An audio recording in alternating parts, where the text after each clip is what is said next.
If you help a company make $1 billion, would they pay you $52 million? The answer is, of course, it's chicken feed. I mean, it's not much money. Now, why that much money? Because he has become so valuable.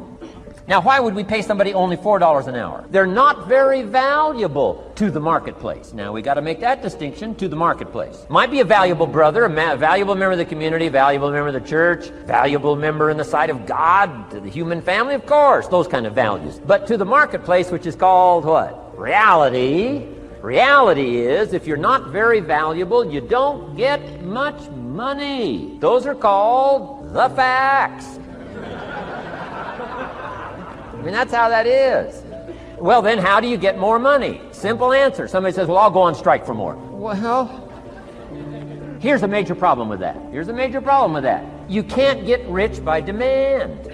Somebody says, well, I'm waiting for a raise. I'm telling you, it's easier to climb than to wait for a raise. Why not just become more valuable rather than wait? I'm telling you, that's the key to all good things. Becoming more valuable. Why would we pay somebody $400 an hour? They've become more valuable to the marketplace. See how this works? I'm telling you, this stuff is so easy. This is America. This is a ladder.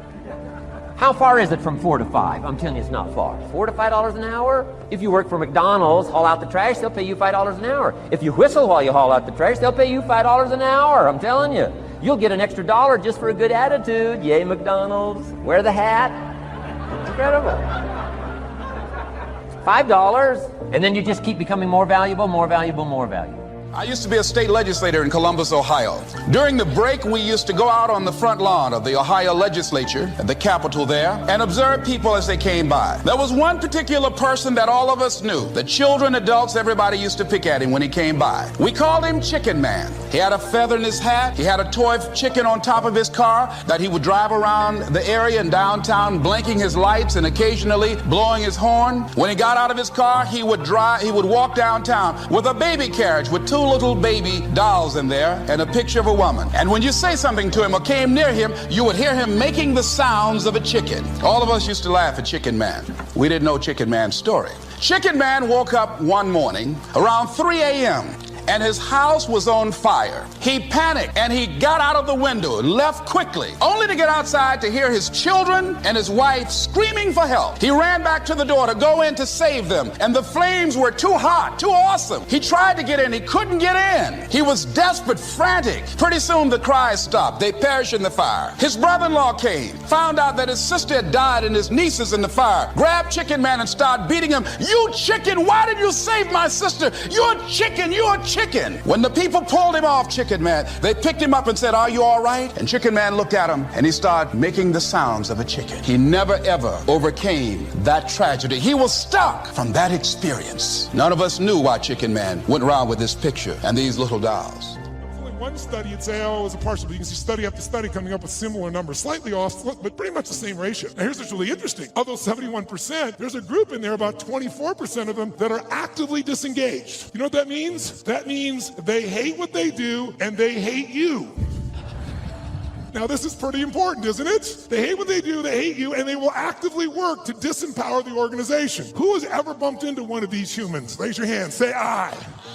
Okay, so when you bump these humans, it's not usually a pleasant experience, and we all know they're out there. And by the way, how much damage can they do in a world that has, social media everywhere where good news travels fast and bad news travels faster, and people don't care what the truth is afterwards. It's a cool story, it makes it go. So this is an area that if you're gonna change your business, you gotta make a difference. So here's what I'm looking at. What makes the difference in people? What makes a difference in an organization? And I would submit to you that it isn't getting a head start. You can find individuals who you give everything to. You can love on them, give them a great education, they get a great economic background, and can spend the rest of their life going in and out of rehab. Who's seen this before, knows what I'm talking about? Say I. On the other hand, you see people that life's kicked in the face, somebody's been abused mentally, emotionally, physically, you name it, and they become the Oprahs of the world. So it's certainly not, advantage does not come because you were given something. And by the way, in business, advantage doesn't come because you have the most resources. Companies with the most resources don't win. The most resourceful companies win. The most resourceful companies are the ones where employees are the most engaged. And it's statistically true. You look around and you say, who had the lead? Well, before YouTube, there was Vimeo. They had a year jump. Pretty much the same technology, just didn't engage as many people. Before Google, there was, what happened, Yahoo? If you're out there, what the hell happened to you people, right? Before Facebook, there was, what happened? Even the MySpace. Facebook was more engaging. Engagement is really the new fact. Being able to be fully engaged. And by the way, in your intimate relationship, how important is engagement? Some guys go, very important, I want to put it off as long as I can. No, I don't mean that. Full engagement in that area is going to determine the level of fulfillment you have or don't have in a relationship, right? The more engaged somebody feels that you are with them, the more energy you have, the more connection you have, the more aliveness you have. So part of what I'd like to kind of like experiment with here is kind of discover what creates engagement for real with you. What creates disengagement? Because these are huge factors. Because if you understand what they are, your level of performance, your level of results, your level of leadership, your level of joy will change very, very radically. Who's with me that engagement is not just a term, but something that can make a difference in your body? Let me see a show of hands. Say I. Now, I'm asking if your hand raised for some engagement. Because here's what research shows. If you listen to me passively as I'm talking here, guess what? Within a month, you just listen, sit passively. Most of you are doing it. There's nothing wrong with this, what you've been doing your whole life, what you've been taught to do. You'll remember about 10% of what I say 2 months from now, which basically means you wasted your time today and I wasted. Mine.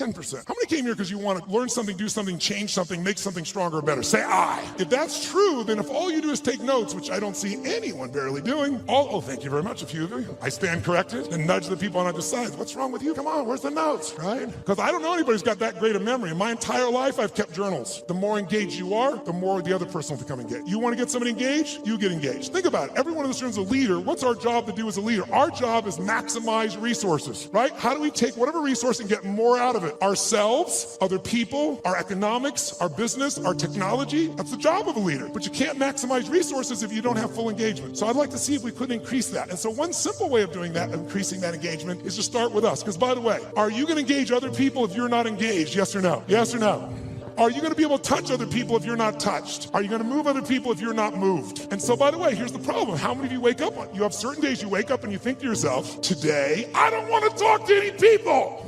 Who in this room has days like this? You don't want to talk to anybody here. Say I. Oh, come on, say with some energy. I.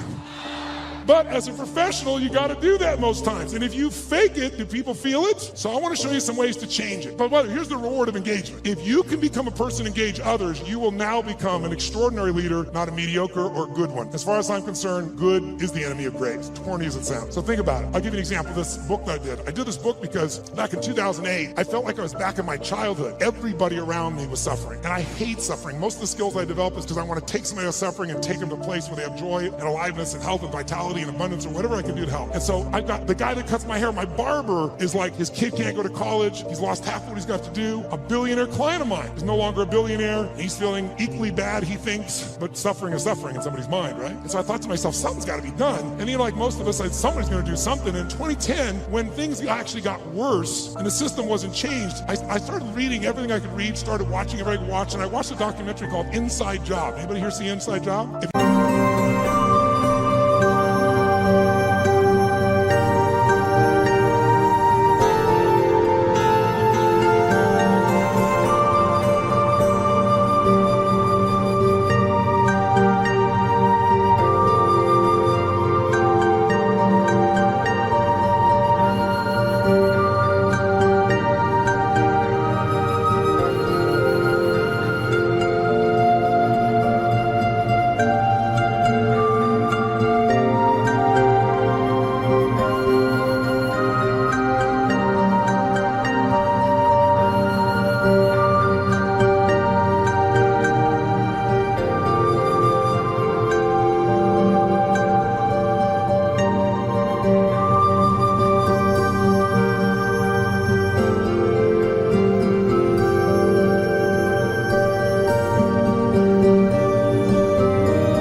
Matt Damon did the documentary on it, and it won the Academy Award. And it actually walked through systematically and showed how the entire world economic experience, our entire economy as a world, was almost destroyed by a few people. And they identified who they were, how they did it, they documented it all, and then they showed what happened to them. And what happened to them, does anybody know?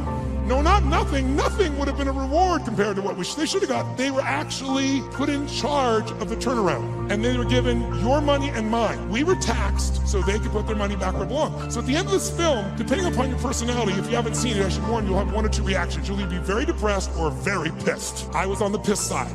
I was so angry, and I thought to myself, nothing's been done. This is insane. And something's got to be done. I thought, everybody says something to be done, but what can I do? And I thought, you know what? I've got access. For 21 years, most people think I'm a happy, bouncing around, positive thinking, spinning guy on an infomercial from 20 years ago. But I have continued to grow, not taller, hopefully. But in all that time, for 21 years, I've coached Paul Tudor Jones, who's one of the top 10 financial traders in the history of the world. He's a man who's made more money than almost anyone on earth, along with George Soros and a few other names you may know. But Paul's really unique in that Paul found himself in a position that in 1987, when the stock market crashed, the largest percentage in a day still to this day, he made 20% when the whole world was losing everything. He made 200% that year for his clients. Just unbelievable. And then it was like the guy that walked on the moon. What do you do if you walk on the moon? You see that, you look at that incredible view of the earth. It's you seeing it on a photograph. You come back to the earth. You shake the president's hand. You have a ticker tape parade. Now what do? And a lot of those astronauts, if you know the story, actually became depressed because they didn't have what I call a compelling future, something to look forward to. So Paul had a little fall back, and I was called in to turn him around. He came in and started studying everybody around him, figured out what it took to do it, and built a strategy to put him back in state. He's been successful and made money every year for 21 straight years. Every single year. There's no one in his class that's done that. No one. Pretty amazing.